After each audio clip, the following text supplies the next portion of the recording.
Olá, essa é a nossa apresentação e a partir daqui vocês irão entrar em um mundo que irá falar somente sobre o trabalho, né? As concepções sobre o trabalho, o que realmente é o trabalho, será que é tortura, será que é humanização, a alienação que o trabalho causa e também como a modernidade acabou influenciando nisso. O nosso grupo ele é composto por 5 integrantes: Evandro Souza de Oliveira, Fabrício Calil de Souza Carvalho, Jader Queiroz Rocha, Messias Lázaro da Silva Lima, que sou eu, e também Pedro Rangel Araújo Mendes. Eu começo, apresentando, então eu vou falar um pouco sobre trabalho, humanização ou tortura. De certa forma, o que estaria por trás do trabalho, o que seria o trabalho, né?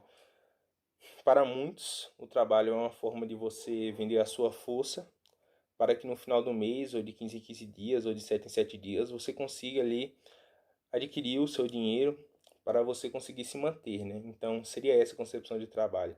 Eu vou sair hoje, acordar cedo, vou ir trabalhar, então, para que eu estou trabalhando, né? Em busca somente do meu dinheiro, então, eu estou feliz no meu trabalho? Será que me satisfaz o meu trabalho? Então, a partir disso, eu trago esse questionamento, né? Então, para que trabalhar? Então, para que serve o trabalho, né? Para muitos, então o trabalho é isso. Muitos hoje em dia buscam procurar trabalhos que os satisfaçam, trabalhos que realmente vão lhe dar prazer, mas só que de certa forma não funciona assim o mercado de trabalho, né? Eu acho que não passa mais uma ilusão você procurar algo que vai realmente lhe satisfazer. Ah, eu vou realmente aqui vou fazer isso, vou estudar bastante e vou se tornar, sei lá, um médico, eu vou estar satisfeito. Enquanto por trás você está infeliz e só quer mesmo um dinheiro, porque você nasceu numa sociedade onde fala, o dinheiro tem que buscar o que vai lhe dar dinheiro, realmente. Então, será que você está satisfeito com o que você vai fazer? Será que o trabalho, aquele trabalho ali, realmente vai lhe humanizar, vai fazer você se sentir bem enquanto trabalha, né? Então, o trabalho, ele é de fato uma forma de você usar o seu esforço para você conseguir objetivos, né? Você conseguir seus objetivos, você conseguir suas metas.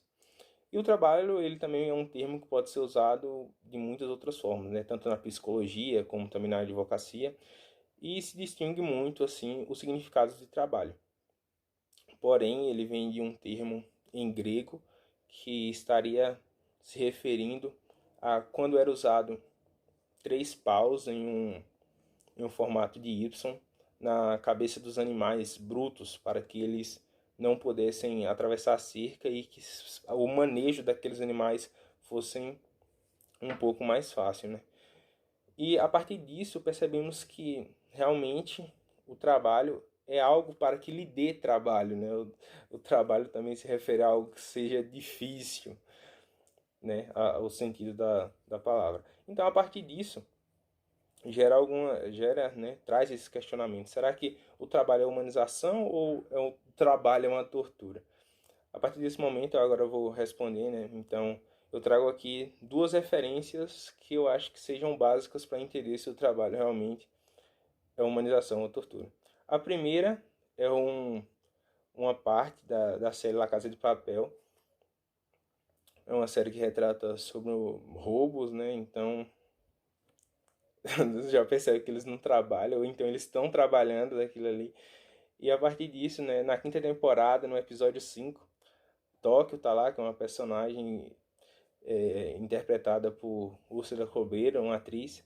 Ela começa a refletir com o namorado dela sobre por que eles não têm o tempo todo livre, né? Porque eles não estão sempre juntos e porque eles têm que trabalharem, eles estão assim em um bonde e ela se questiona, por que eu tenho que passar o tempo todo aqui trabalhando e você carregando esses botijão, o namorado dela lá, ela parece que trabalhava com isso.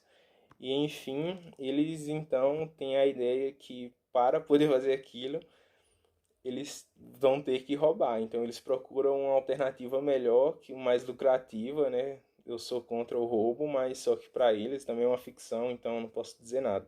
E com isso a gente percebe-se o quê? Que as pessoas, no geral, elas procuram o que vão lhe fazer feliz, né? Elas querem procurar o quê? Quer procurar facilidade, viver uma vida feliz, todo mundo feliz, e não algo que vai lhe dar trabalho, que vai lhe manter desunido. Imaginem, ela trabalha, o marido dela trabalha, só se vêem à noite, não estão aproveitando nada da vida. Então, com isso, eles têm essa ideia.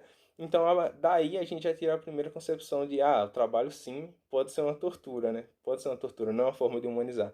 E também a outra parte que eu tiro aqui como referência é um poema de Marina Colasanti, e eu vou falar um pouco, vou recitar somente um estrofe, né, que fala sobre isso, né? A gente se acostuma A gente se acostuma a pagar por tudo o que deseja e o que necessita, e a lutar por ganhar o dinheiro, e a lutar por ganhar o dinheiro com que paga, e a ganhar menos do que precisa, e a fazer fila para pagar, e a pagar mais do que as coisas valem, e a saber que cada vez mais pagará mais, e a procurar mais trabalho para ganhar mais dinheiro para ter com que pagar nas filas em que se cobra. Então, daqui a gente tira assim, uma ideia de que, ah, se eu quero aquilo, eu tenho que ter dinheiro. E se para mim ter dinheiro, eu tenho que trabalhar. Então, para que eu tenha tudo o que eu quero, eu tenho que trabalhar cada vez mais. Então daí se tira outra ideia que o trabalho também pode ser novamente uma tortura, né? Então, por mais que algumas pessoas elas têm sim uma concepção, o trabalho é algo bom, eu me sinto humanizado, me sinto feliz, eu realmente estou feliz trabalhando, fazendo tudo que eu quero, conseguindo meu dinheiro. Nem todas as pessoas são assim, ainda mais que tem alguns fatores como a desigualdade, pessoas trabalhando em condições miseráveis. Então, será mesmo que o trabalho é humanização ou será mesmo que o trabalho é tortura? O que é o trabalho na real? Ele realmente consegue assumir essas duas formas ou então ele é outra forma? O trabalho não é nem a tortura e nem a humanização? É algo, sei lá, muito controverso assim para a pessoa decidir. Será o que é, né? Falando também sobre isso, o trabalho infantil, que é uma coisa bastante comum aqui no Brasil, uma pesquisa do IBGE do ano de 2019 ressalta que mais de 1.700.000 crianças trabalham em condições precárias, né? Em trabalhos insalubres, a maioria das vezes, noturno, exposto ao perigo. E isso traz um pouco também no questionamento. Será mesmo que o trabalho é humanização? Será mesmo que o trabalho é tortura? Será que a vinda do seu esforço, da sua força de trabalho, será mesmo que está valendo a pena? Será que a partir do momento que você está vivendo aquilo, se aos poucos não só acaba morrendo cada vez mais rápido, ou você realmente está vivendo aquilo, né? E também o trabalho será a busca pelo prazer ou não? Uns questionamentos que surgem a partir do momento que você começa a querer definir, né? O que seria o trabalho? Seria realmente a humanização das pessoas? Será mesmo que a partir do momento que você começa a trabalhar vai abrir lugar para, vou parar de ser traficante, né? Então, voltando de novo aquele exemplo lá da série, será mesmo que ela teria se tornado ladrão, lá, sei lá, eles dois teriam se tornado ladrões se tivessem um trabalho que presta? Ou será que eles só se tornaram porque estavam em um trabalho ruim, em péssimas condições, e com isso tomaram para si o trabalho como uma tortura e viram o roubo, assim, viram a fase ruim, né? Começaram ali o roubo, viram como a salvação, como algo que seria bom, o que seria realmente a humanização. Então, por isso eu não trago uma resposta fixa do que seria o trabalho, se ele realmente seria a humanização ou a tortura, porque acredito que sejam divergentes as duas ideias e que elas possam se assumir de forma diferente para as pessoas, né? Algumas vão tomar o trabalho como uma forma de humanização. Você realmente está humanizado, você está feliz, você está fazendo o que você quer, e ali sim você iria ver, sim, estou humanizado, estou sendo feliz aqui com o meu trabalho, ganhando meu dinheiro, sustentando a minha família, conseguindo ser felizes. Ou então, muitas pessoas acabam tomando o trabalho como uma tortura somente pelo que elas passam, né? Um trabalho em condições insalubres, uma vida miserável, e trabalham, mas não conseguem viver direito, então por isso eles tomam o trabalho como uma tortura e acabam desistindo mesmo ali do trabalho, acaba achando outras oportunidades, a maioria das vezes envolvida com o roubo, porque sim, eu acho que às vezes é mais fácil. Você passa o dia inteiro trabalhando e se você mete a arma na cara de qualquer um, vai ser muito mais fácil ser roubado do que você passar o dia inteiro trabalhando. Então, por isso que muitas pessoas tomam isso como uma forma melhor, né, diria, de viver roubando. Por mais que as outras pessoas iriam também estar trabalhando. E por isso que isso iria gerar assim, uma raiva imensa em todos, né? Por causa que as pessoas que iriam estar ali trabalhando de uma forma também humanizada ou elas estariam ali se torturando também. As pessoas que estariam ali trabalhando vão aceitar ser roubadas por uma pessoa que não aceitou a tortura e elas estão sendo torturadas para serem roubadas. Então isso acaba gerando um bolo imenso de ideias e de questionamentos sobre se o trabalho seria realmente humanização ou tortura.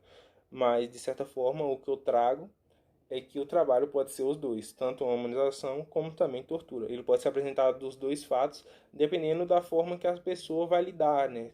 O sentimentalismo da pessoa, se ela vai aceitar como uma tortura o trabalho, ou se ela vai apresentar como uma forma humanizada de viver, de ser feliz, de conseguir o que quer, vendendo o seu esforço tanto intelectual, como também a sua força ali para poder se manter e ter uma vida próspera e digna. Olá, eu me chamo Fabrício Calil de Souza Carvalho e vou falar um pouco sobre as concepções de trabalho, fazendo alguns saltos temporais, dando ênfase desde o seu início até os dias de hoje. Para entendermos melhor, a gente tem que entender o que é trabalho. O trabalho ele é definido por Karl Marx como a atividade sobre a qual o ser humano emprega sua força, seja ela física ou intelectual, para produzir os meios para o seu sustento. Começando pela antiguidade, é possível percebermos que a relação trabalhista que existia entre as pessoas era a relação escravizador e escravo. Ou seja, existia uma pessoa que mandava e basicamente existia outra pessoa que obedecia.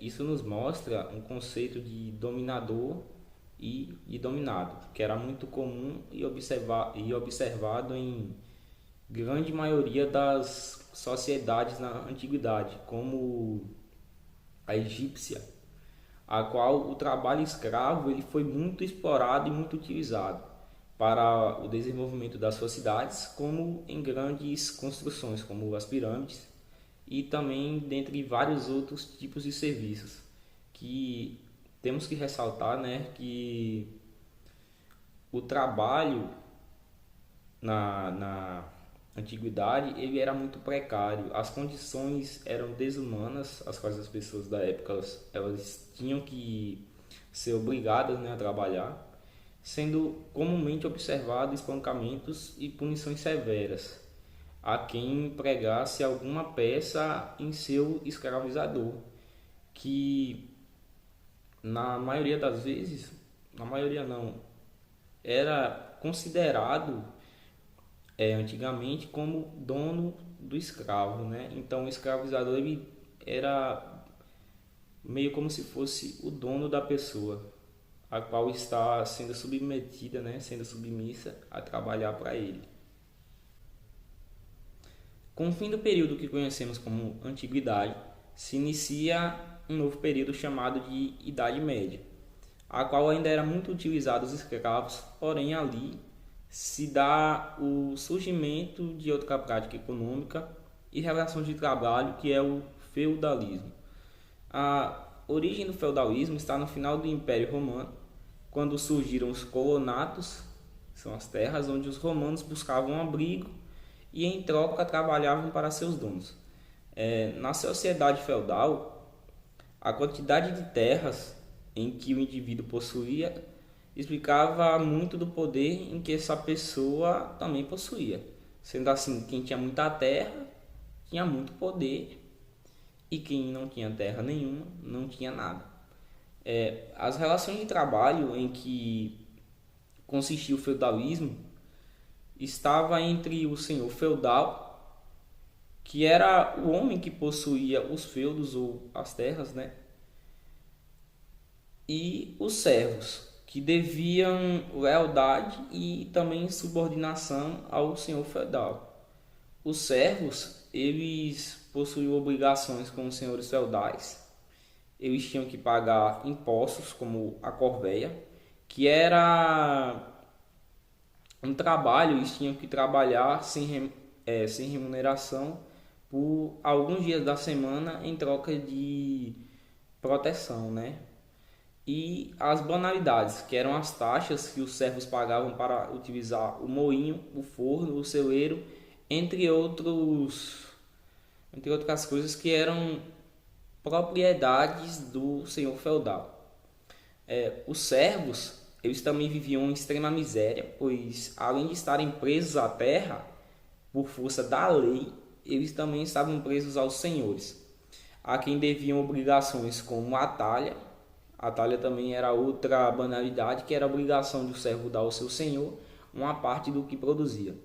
Ou seja, as relações de trabalho que existia no feudalismo entre o senhor feudal e também os servos era que o senhor feudal ele possuía muitas terras e os servos eles tinham que trabalhar para o senhor feudal em troca da sua proteção, tanto alimentar, tanto também se proteger mesmo como indivíduo.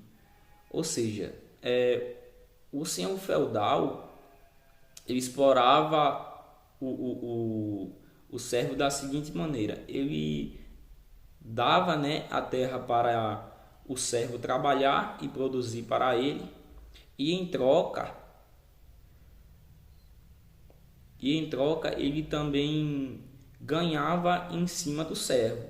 E basicamente ele ganhava muito mais do que o servo ganhava sem trabalhar, mostrando a desigualdade e a exploração que o feudal tinha com seu subordinado, no caso, o servo. Adentrando no período que conhecemos como modernidade, com a desintegração do feudalismo começa a surgir também um novo sistema econômico, social e político, o capitalismo, a qual estamos inseridos hoje. A característica essencial do novo sistema é que o fato nele é que o trabalho ele começa a ser assalariado e não mais servil como ele era no feudalismo. Outros elementos típicos do capitalismo é a economia de mercado, as trocas monetárias, grandes empresas, que é uma coisa que a gente vê muito hoje, como multinacionais, como a Coca-Cola, a Apple, que são empresas que demonstram bastante influência e transcendem continentes. Outras características do capitalismo, né, complementando, são também a preocupação com o lucro. Essas empresas elas estão preocupadas em lucrar, né, ganhar dinheiro. O capitalismo ele nasce na crise do sistema feudal e cresce com o desenvolvimento comercial depois das primeiras cruzadas.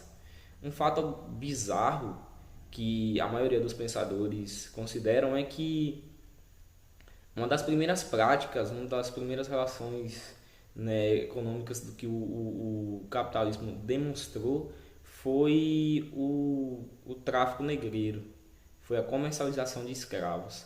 Realmente um fato bizarro. O capitalismo ele foi se formando aos poucos durante o período no final da Idade Média, para finalmente dominar toda a Europa Ocidental a partir do século XVI. Mas somente após a Revolução Industrial, né, que aconteceu na Inglaterra no início do século XVII, ele se estabeleceu o verdadeiro capitalismo, que a gente observa hoje. Com o capitalismo, é necessário também ressaltar que as condições de trabalho ela começa a melhorar gradativamente. As pessoas elas começam a ser recompensadas com um salário a partir também dos seus serviços prestados. Observamos também que os grandes avanços tecnológicos, passando por 3 revoluções industriais. Atualmente, observamos que o mercado de trabalho a qual estamos inseridos está cada vez mais competitivo, essa palavra, competitividade, necessitando capacitação para determinar se o indivíduo tem a capacidade de exercer determinado papel. Nesse período também observamos com os avanços, trabalhos braçais, eles estão cada vez mais perdendo espaço na nossa sociedade, tendo em vista a substituição de pessoas por máquinas. Maquinário que é muito utilizado, seja ele na fabricação de equipamentos na indústria e também agora com a mecanização no campo. As pessoas, algumas, alguns trabalhos, alguns serviços básicos do campo que a gente observa ainda, como a capina, dentre outros, as plantações também, colheita, elas que as pessoas eles eram submetidos a fazer, eles estão sendo substituídos pelas máquinas. Olá a todas e a todos. A se falar do trabalho como uma mercadoria, a alienação, primeiro que esta palavra possui vários sentidos. Foi atribuído a ela vários sentidos, sentidos estes que passam a mesma ideia, que é a ideia de perda. Aí alguns pensadores vão pensar sobre o assunto, trazer sobre a alienação, e um deles vai ser Karl Marx. Karl Marx vai trazer para a gente que alienar é tornar alheio, é você passar para o outro o que é seu, né? Em todo aquele contexto, né, da Revolução Industrial, das situações, a desigualdade econômica, né, que tem muita relação aí com os meios de produção, com as desigualdades sociais, né, que a desigualdade social, ele vai dizer que é fruto da sociedade dividida em classes, né, classes estas distintas, né, que se estruturavam ali e fazia essa relação aí, né, de operário e patrão, né, aquele que possuía os meios de produção e aquele que não possuía, né, os meios de produção, né, e estava submetido àquele que possuía, essa relação aí de patrão e operário. No século XIX, ele vai trazer aí, né, a partir da Revolução Industrial, visto que os operários eles trabalhavam ali, né, em condições precárias, né, em instalações inapropriadas, recebendo ali um salário muito pouco, né? Tinha a questão também ali da mão de obra bem mais barata das crianças e das mulheres, né?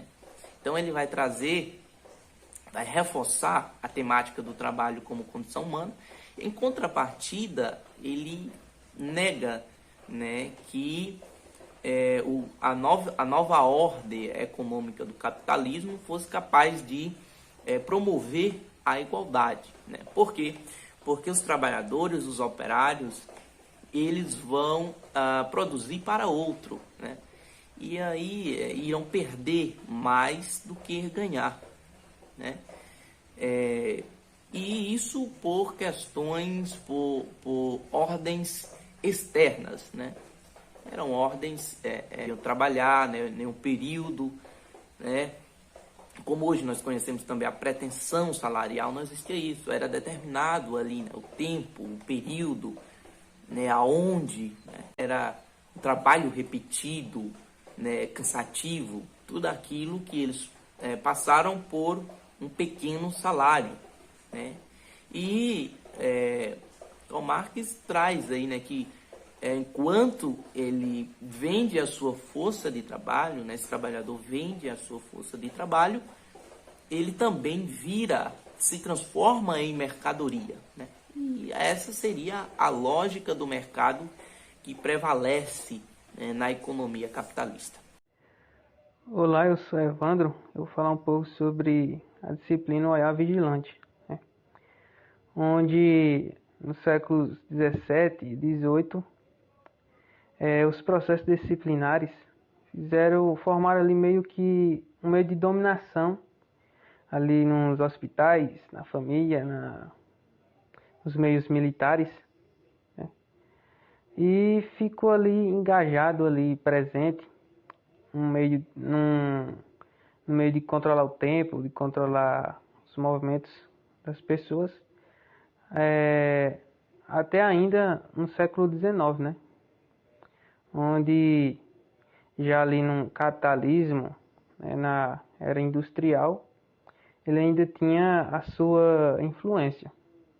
E para explicar esses processos disciplinares, né, Michel Foucault ele usa o panopticon, né, que é literalmente ver tudo, que é meio que imagina algumas pessoas ali dentro, meio que um anel ali de vidro, onde por todos os lugares ali 360 graus consiga ver tudo ali, né? Fazer coisas ali meio que sem a pessoa querer, alguma coisa tipo assim. E, né, dessa forma, o panoptismo, né, se reflete ali no indivíduo em coisas simples da vida ali, do cotidiano, né? Por exemplo, né, um exemplo do livro, né, numa fábrica ali, os supervisores, que é, ou o olhar vigilante, num caso, que fazem, né, mantém essa disciplina, que vai ser o quê? Vão regular ali, a quem está trabalhando, o horário de entrada, de saída, né, pausas, e vai ficar meio que uma hierarquia militar, né, e uma religiosa ali. Além também que esses supervisores vão evitar brigas, confusões, vão ser meio que regras, na verdade, né? Não pode falar alto, não pode cantar. E outro exemplo também pode ser como nas escolas, né? Onde ali o sinal ia regular ali a hora do aluno entrar, a hora do aluno sair, a hora de uma pausa ali para um lanche, coisa do tipo. E essa escola ia se tornar meio que uma escola prisão, né? Como outro exemplo da fábrica. Né? Para esses indivíduos, eles iam estar ali meio que tinham que ficar dentro dos eixos ali, conforme os supervisores. E ali ainda, no século XVII, entre o século XVII e XVIII, formava ainda a sociedade disciplinar, que era o quê? Algumas instituições, né, com um intuito, né, de formar, meio que colocar os cidadãos nos eixos, fazer essa formação, que era o quê? Orfanatos, prisões, né, asilos, coisas do tipo, que iam o quê? Colocar as pessoas meio que num padrão social. Né? E o que vai ser essa disciplina que tanto fala? Essa disciplina vai ser ali então meio que, né, um jeito de, além de aumentar as habilidades, vai fazer o quê? A pessoa ser mais obediente, né, mais dócil, assim, né? Vai fazer a pessoa ali meio que ter melhor uma noção econômica também, hierarquia e tal. Mas vai deixar a pessoa ali tão obediente ali, a pessoa não vai ter meio que opinião, vai só apenas obedecer. Vai ser como a pessoa estivesse numa política em que ela não pudesse dar opinião no seu candidato. Vai apenas o candidato mandar e ela vai votar. Né? Então, essa disciplina, né, tem esse lado bom, que vai fazer a pessoa ali, né, mais entendedora, assim, se podemos dizer, mas vai tirar o seu direito de opinar. E essa, né, sociedade disciplinar, hoje ela está dentro da nossa sociedade moderna, né? Onde, por meio do Panopticon, mesmo ali de forma silenciosa e ilícita, está de tal modo que, por exemplo, se você entrar no shopping, você está sendo monitorado, né? Ali a todo momento. Então, ela ainda existe.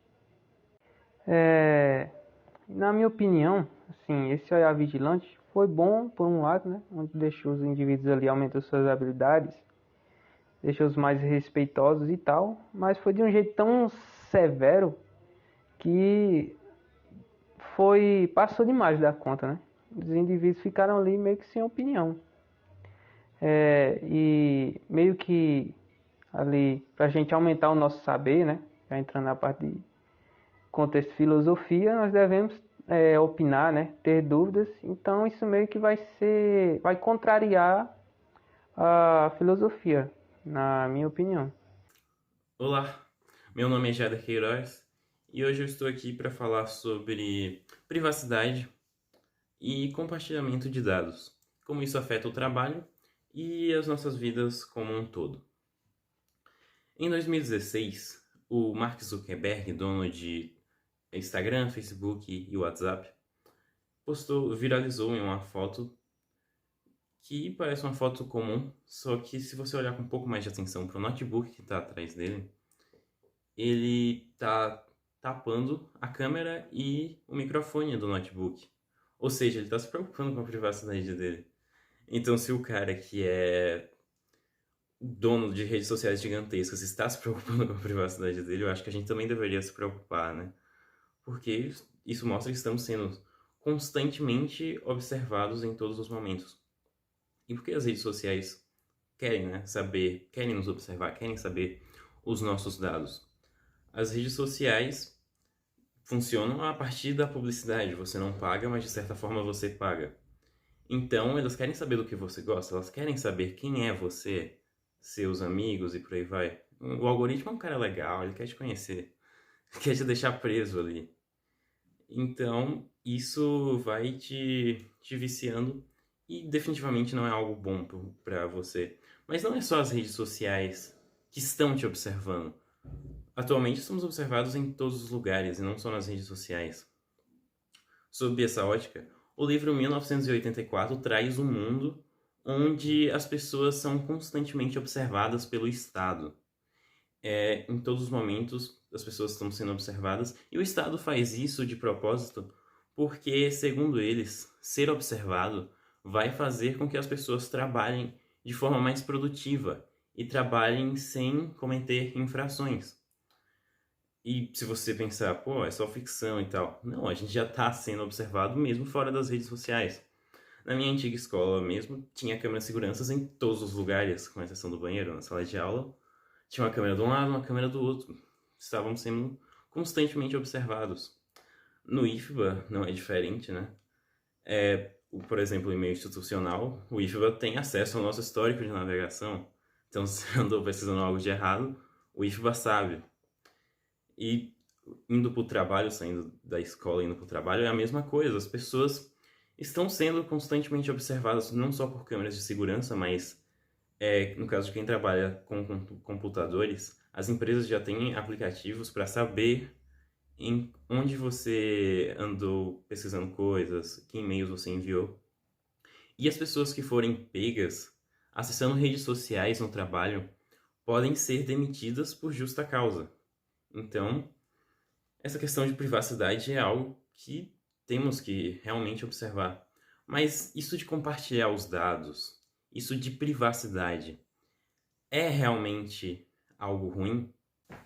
Eu sei que nessa primeira parte do vídeo eu te fiz achar que privacidade e compartilhamento de dados, tudo isso é algo que tem que parar, que é algo ruim. Mas vou fazer um contraste de ideias aqui. Eu não estou dizendo que eu concordo com alguma coisa ou com outra, mas vou fazer um contraste de ideias, porque é legal. E o livro traz isso também, o nosso livro da escola. O Yuval Noah Harari, não sei se é assim que se fala o nome dele, um historiador, ele fez em 2016 um livro chamado Homo Deus. E esse livro apresenta pra gente uma religião, uma nova religião, a religião do século XXI. Uma religião baseada no compartilhamento de dados. Você deve estar achando, pô, uma religião baseada no compartilhamento de dados, isso é ridículo. Mas se você pensar, você está sempre, de certa forma, acreditando mais nos dados do que em pessoas. Por exemplo, você está saindo de casa e tá olhando assim, será que vai chover, será que não vai e tal. Passa um cara e fala, pô, vai chover não, bora aí. Mas a sua previsão do tempo do celular fala, vai chover, tem 90% de chance de chover. Então em quem você vai acreditar? Você vai acreditar no cara ou você vai acreditar nos dados? Muito provavelmente você vai acreditar nos dados. E não só isso, mas em outros casos, você está sempre olhando dados de Covid, por exemplo, dados da pandemia para saber como é que tá e tal. Então você está sempre constantemente olhando os dados. E o dataísmo vai se basear nisso, uma religião baseada nos dados. E o dataísmo ele vai dizer que em determinado momento vai ser os algoritmos que vão decidir tudo por você. Não é mais você que, de certa forma, vai decidir as coisas. São os algoritmos. E se você pensa, pô, isso é péssimo. Iremos deixar, assim, de ser humanos. Mas aí o Harari vai apresentar situações interessantes, né? Por exemplo, no trabalho. Você é um chefe de uma empresa de papel. E aí você tem que decidir entre dois candidatos para uma vaga. O candidato A, ele não é muito qualificado para a vaga, mas é um cara simpático e tal, assiste as mesmas séries que você, é, torce pro mesmo time que você e tal. Mas o candidato B é um candidato muito mais qualificado, mas não é tão simpático quanto o candidato A, mas é um cara que você percebe que ele vai desempenhar muito bem a sua função. Você seria levado a escolher o candidato A, unicamente pela simpatia dele. Já o algoritmo jamais faria isso. O algoritmo vai sempre se basear nos dados, e segundo os dados que tem, o candidato B é melhor. Então ele vai escolher o candidato B. E sobre isso, do algoritmo escolher tudo por você, não vai ser apenas coisas assim, né? Tipo, se você for se casar e você tem, digamos, dois pretendentes, você não faz a mínima ideia de qual você quer escolher. Isso parece uma situação estranha, mas acontece, por exemplo, com a Phoebe em Friends, que ela fica indecisa entre o Mike e o Dave. E a Phoebe escolhe muito que no impulso, né, sem analisar direito a situação. O algoritmo ele já pegaria todos os dados dos candidatos e reanalisaria para dizer com qual pessoa você teria mais probabilidade de ser feliz e de alcançar os seus objetivos. Então, essa religião ela vai mostrar que os dados eles estão cada vez mais te dominando a todos nós. E que isso talvez, é muito discutível isso, talvez não seja algo ruim. Essa questão de privacidade e compartilhamento de dados, eu tenho certeza que vai ser algo que a humanidade vai passar a discutir muito nas próximas décadas, exatamente porque o algoritmo pode decidir as coisas melhor que você, mas ao mesmo tempo, se você deixar o algoritmo deixar ele escolher as coisas por você, você vai deixar de ser humano, de certa forma. Mas, enfim, é isso.